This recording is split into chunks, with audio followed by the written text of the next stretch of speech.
snowflake doing a Drake job? I don't even know how we got on that topic, but it's really, really funny. That just sounds so silly. It's really, really funny. Anyway, welcome back, people. Mike, Frank, Christian, Olson, two Baltimorons coming to you talking about a Key Bridge disaster. Oh, gosh. And we're coming to you with more than that, but what a crazy, crazy incident, man. Very scary. I feel like the world is... I don't know. It's almost like the most major thing to happen in Baltimore. Like, I feel everybody is checking on me. Are you okay? Did you get affected by the Bay Bridge? And I'm like, yeah, I mean, it's a big deal. Yeah. But to no offense to anyone, I just genuinely don't care. It's really fucked up to say that, and I get it. I care that the bridge is gone, and I feel for the families that lost their life and things like that. Obviously, that matters, but it's just a road. It's just a bridge. It's going to be built back better. Maybe it'll be better for the economy once it's built up, and it's going to allow more shipping and more good things to the community, but we have yet to see that. So from my perspective, it's like, let's get it cleaned up so that people can get back to work and we can keep doing what we do every day. Yeah. For the people that are impacted on a daily basis from their drive, that I care about. There's a lot, dude. And my commute, by all means, it's only affected from... I didn't take the bridge. I went a different way to come up here to the office, or a lot of the travels I do. I hardly ever take that bridge, but the traffic around town now it's nuts, man. It's really crazy because you have all that population that was taking that bridge on the eastern side of Baltimore, and now it's coming in either through the tunnel or you're coming in from I don't even know what the highway. I guess like from the under the Beltway, or even onto the what's the exit that I take? Is it 11A? I think that's the one I take. Then it'll lead me to exit 53 to go to downtown if I want it, or keep going around to the tunnels. There's a couple different ways, but all the traffic is now being rerouted. It's definitely a sad event, and I had people reach out from all over, which was actually kind of neat to see. Like, even some of my gaming friends from like online, like they're in different states, Canada. Like, yeah, I mean, it's fucking nuts. Yeah. And like when I woke up and saw it, because the video was very like blurry and it was at night. I thought it was just some gif of some bridge, like some gif. Like, I thought it was kind of like a meme or something. That's how I feel, right? And like it's just more like crazy than it is real. Yeah.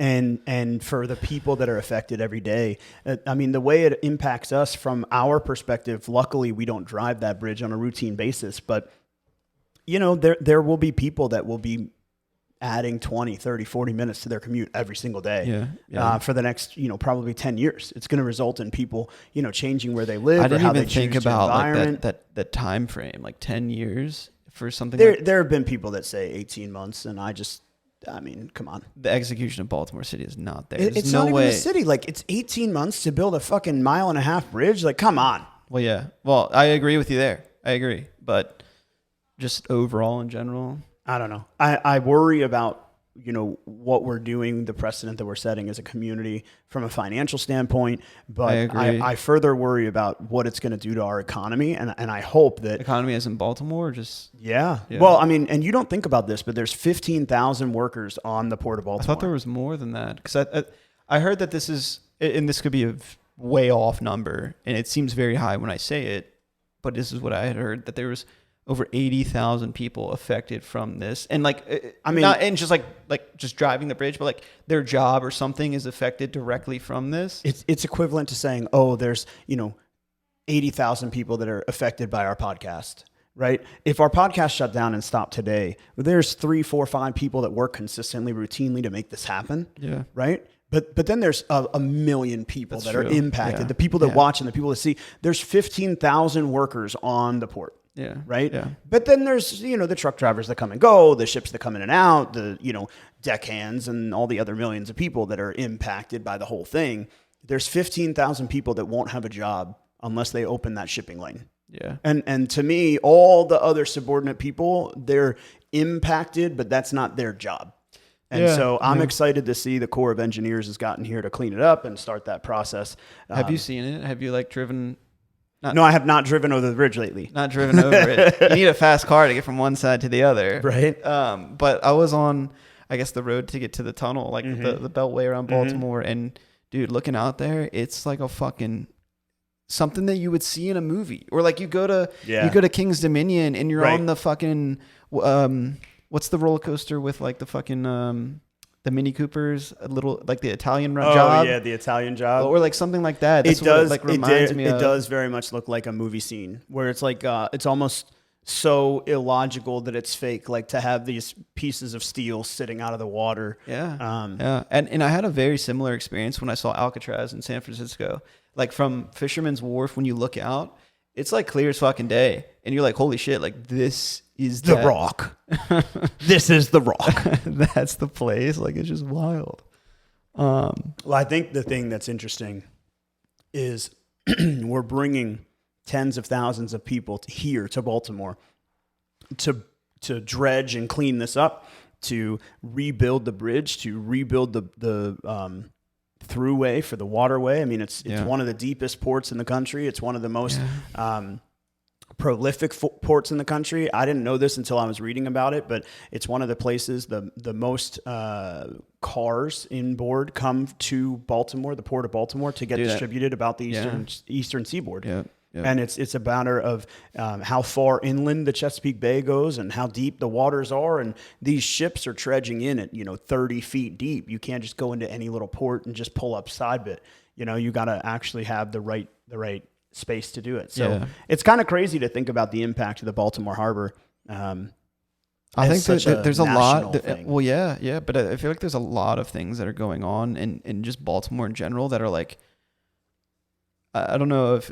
I mean, to a certain extent, I agree with what you said, like questioning our economy and like what we're doing here and setting some sort of idea or expectation. But like, I know Courtney has mentioned that Renew Baltimore thing where she wants to get taxes lowered. I mean, that would be great for over the next 5, 7, 10 years for us here in the city, whether you're purchasing a home or an investor, right? Makes the things a little bit more affordable so people can move in, and then it'll hopefully bring more business. But then you have this that's happening. How is that going to react with the taxes? Then you have there's all these moving pieces. I don't know where it's going to go.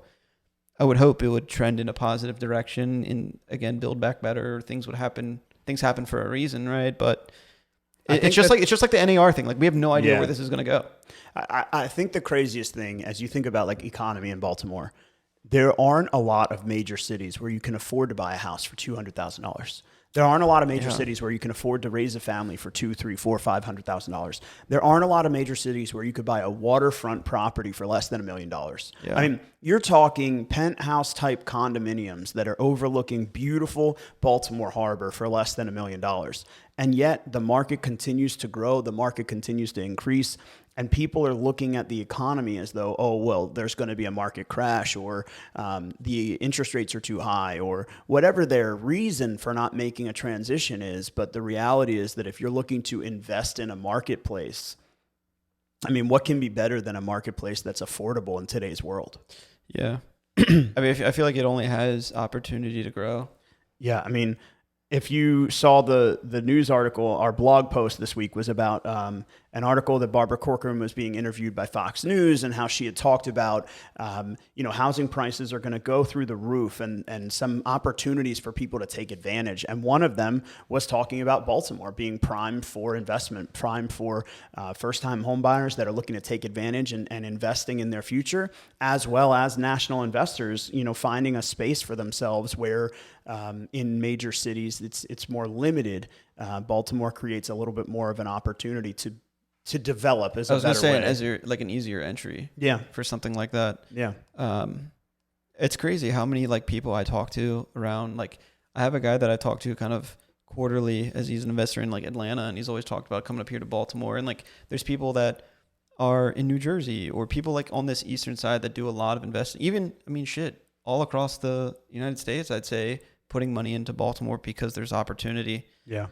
Tons of it. Well, and I think it's not just the city itself, right? It's the whole metropolitan. There's a lot of people that are looking for a metro to raise their family, for the communities and the opportunity for, culture and experiences. And Baltimore is live with that. And this to me is a highlight of a city that has needed it. And now, with what's certain to be one of the most profound bridges in the country, coming in the next 18 years, right? Like, 18 months to 18 years.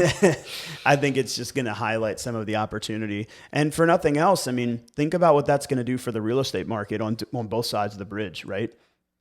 You've got Dundalk and Essex on one end, and then you've got like all of Anne Arundel County on the other. I didn't even think about that. Well, like you know, think about how much boom has been happening in Curtis Bay and Anne Arundel County. And then when that in the next 5 or 10 years continues to be saturated, and then all of a sudden they're like, by the way, there's a bridge that you could get to the other side in 10 minutes. And you're like, oh, well, fuck, maybe I should just go to Dundalk, right? Yeah. You know, continuing the expansion. How do you see it affecting in the short term? I think what's most realistic is I think that there are people that would have bought in Dundalk and Essex and Middle River that will choose not to because of the commute going through the tunnel. Yeah.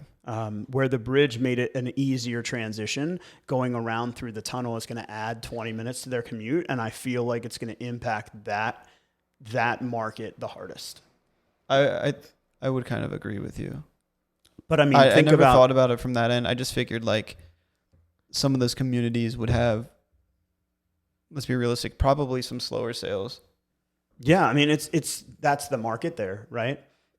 But think about this. Think about someone that's working in Canton, someone that's working in downtown that used to go over the bridge to get to the downtown sector, someone that's working in White Marsh that was living in, I don't know if you're familiar with like Tanyard Shores or some of the communities there around, I can't think of the street name, but Tanyard Springs and Tanyard Cove and that whole area right there, that stretch of land right at the edge of Anne Arundel County in Curtis Bay, those people, that's a beautiful house that you can buy for $300,000, $400,000, $500,000. Yeah. Go right over a bridge every day and be right in the heart of, you know, one of the busiest communities in White Marsh. And now today they have to go around through the tunnel and then back out onto 95 to White Marsh. It's roughly the same, but it's going to add 10, 15, 20 minutes to your commute each way. And was the Key Bridge a toll bridge?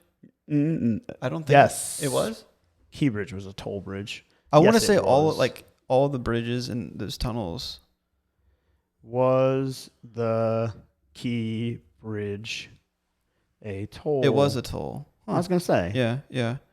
I thought so. It wasn't as much as the tunnel. Right. But now I wonder like how that's going to fucking change things too. I didn't even think about that either. For sure. It's going to be, in what I'm anticipating is taller, wider, more lanes of traffic. I mean, you can't go and build a bridge 50 years later and build the same thing. Yeah. Right? We got to build for the next generation. It's going to be one of the most impressive bridges in the country.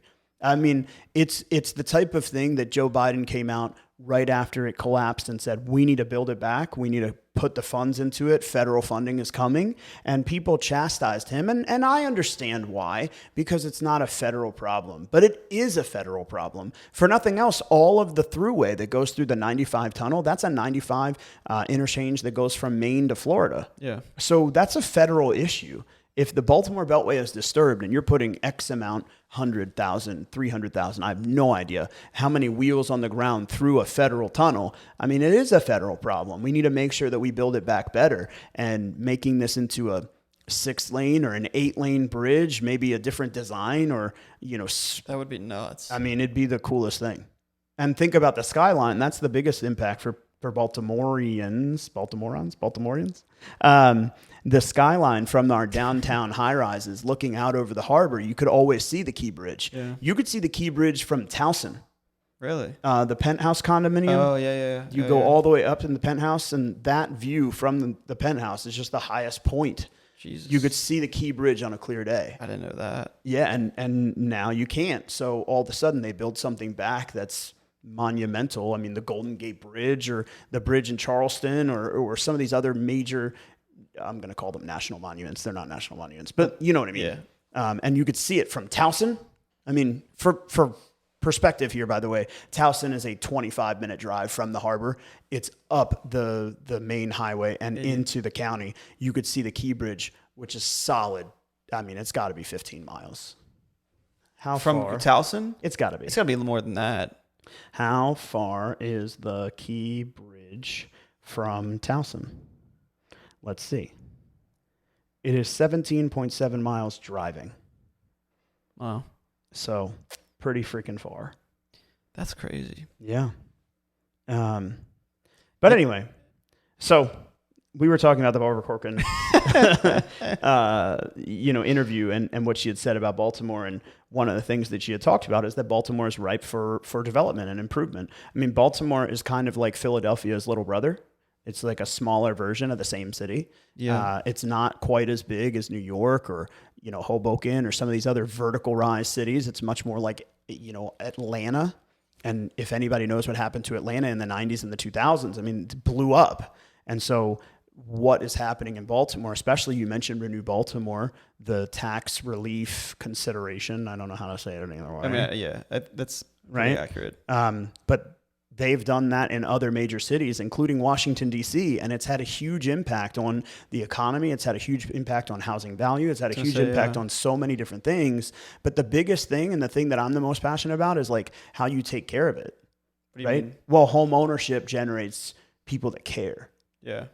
Home occupancy is not the same as home ownership.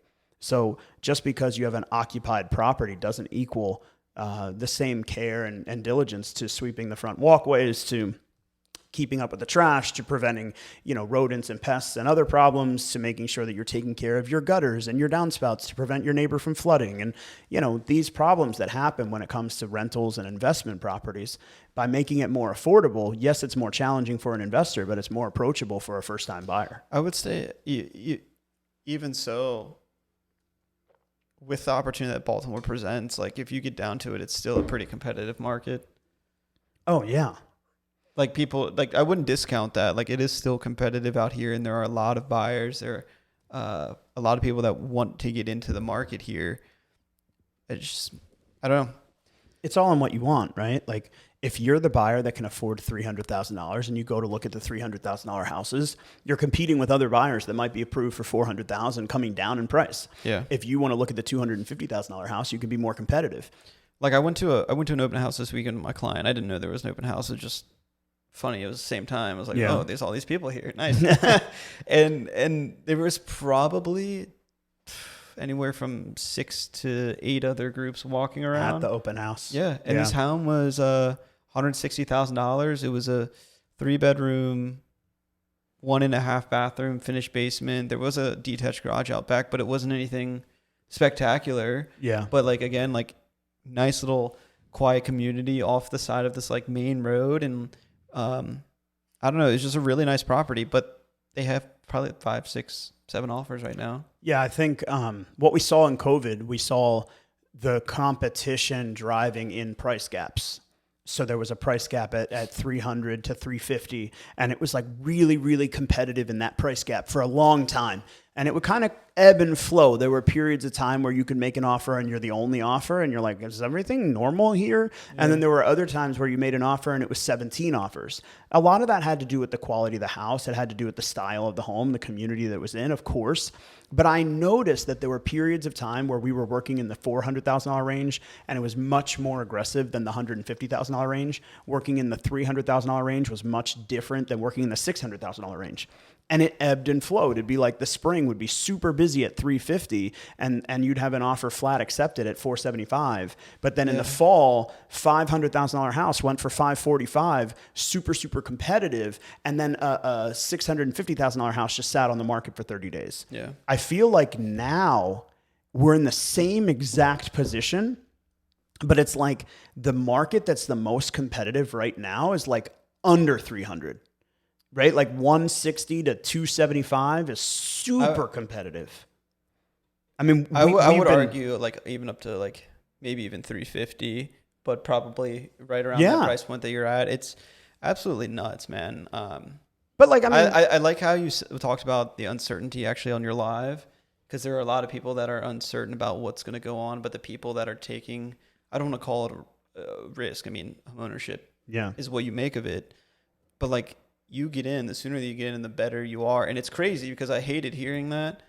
Like when I was like sitting in front of a financial advisor, or like when you were in high school or college and people like, you need to start putting money away at 18. Yeah, it's awful. Like, I'm like, shut up. The challenge though is the people are sitting in a $3,000 a month rental property where they're doing nothing with their money except throwing it away. Yeah. And then they're looking at the opportunity to buy and they're like, no, I don't want to. Right. And it's like, well, if you spent the same $3,000 a month, today we say $2,800 or $3,200, you have the opportunity to increase your equity. You have the opportunity to generate revenue by renting that property down the road. You have the opportunity to sell that property in 3 or 5 years with pent up cash as compared to renting. And so for me, it's not so much of a you should do it sooner rather than later. It's like, when are you going to do it if you're not going to do it now? No, I agree with that. But like then thinking how Barbara said, like the minute those interest rates come down, all hell's going to break loose. Right.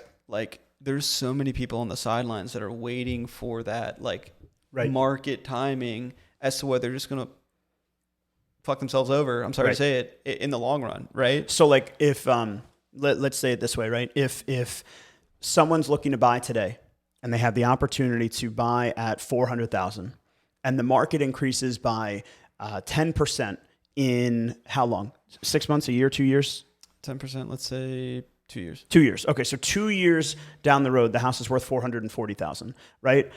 If they wait a year, the house is presumably worth $420,000, right? Right. Now, did interest rates fall or rise during that time? Because I bet they stayed roughly stable for a 5% appreciation, or for a 10% appreciation. No, that's 5%, 5% annually, right?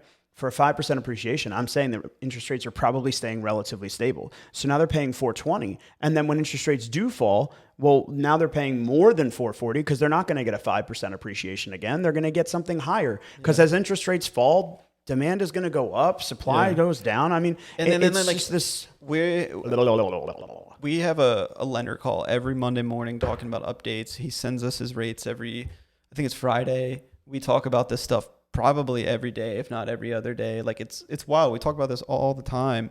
And we don't even know like when the 5%, we can't even time the market. So like you come to us expecting to have this answer of like how to time the market. It's like, you can't. The timing of the market is super simple, actually. It's a matter of, if you're looking to buy for the first time, you know that the market's going to go up. You know that the interest rates are going to change. You know that, but today is controlled. If you're coming back to the market for the second time, if you own a home and you have equity, let's say you bought a house for $240,000 and now you're thinking about selling it and it's worth $310,000. Well, when's the right time to sell? Well, if you sell it today, you cash out with $70,000 worth of equity. If you sell it tomorrow, you might cash out with $90,000. But you said this. You said, well, but you cashed out with 90, but now your house costs an extra $50,000. Right? Like you made $20,000 in the process, but the house that you're buying costs more money. Yeah. So it's, I forget what you said. It was something like the negative version of paying it forward. It's like a self-fulfilling prophecy. It's going to hurt you in the long run. By helping you today, it's going to hurt you tomorrow. Yeah. It doesn't make any sense. Yeah. And I don't know, like people, I think, overcomplicate a lot of the stuff. And I think if you have the ability and means to get into the market, it's something that you should definitely consider, at least have a conversation about.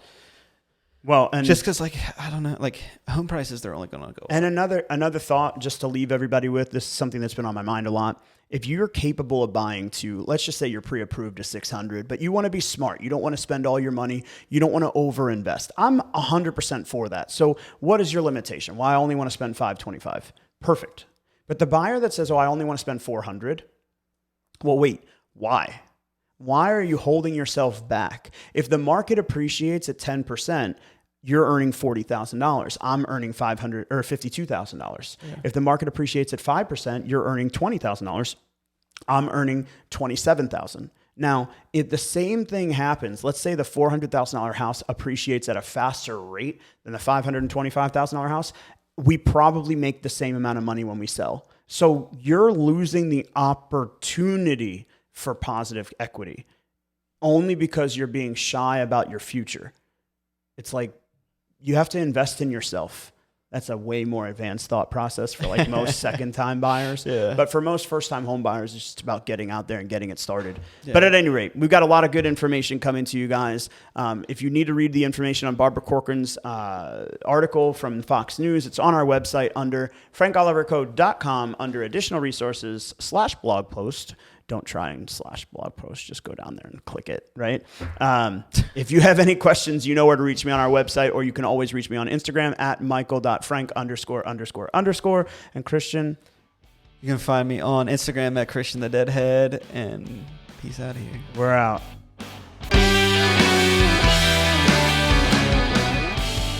What's up, guys? Thanks for watching. For more information on the housing market, Real Estate 101, how you can leverage your position in today's market, and so much more, click on the link below. If you like this video or have a burning real estate question you'd like us to answer, leave us a comment and let us know. Don't forget to like and subscribe so you never miss an episode, and we'll see you again real soon.